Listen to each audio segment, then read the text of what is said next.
Uprostred majestátnych hôr Veporských vrchov a Poľany sa v úzkej kotlíne rozprestiera malebná obec Osrblie. Začiatky histórie obce siahajú do druhej polovice 15. storočia a sú späté s ťažbou železnej rudy. Táto sa udržala až do 19. storočia. Pamiatkou na významnú železiarsku históriu obce sú zvyšky vysokej pece vykurovanej dreveným uhlím z roku 1795 v lokalite Tri Vody. Sakrálnou pamiatkou obce je rímskokatolícky kostol Navštívenia Panny Márie, prestavaný v roku 1935 zo staršieho sakrálneho objektu.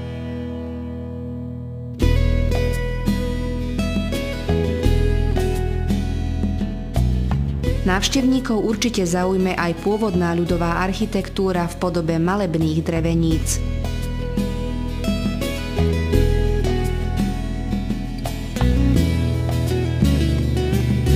Novodobú históriu obce reprezentuje populárny biatlonový šport, ktorý má v Osrblí trvalé miesto a podporu všetkých obyvateľov. Ubytovanie je možné priamo v areáli biatlonu v hoteli Biatlon.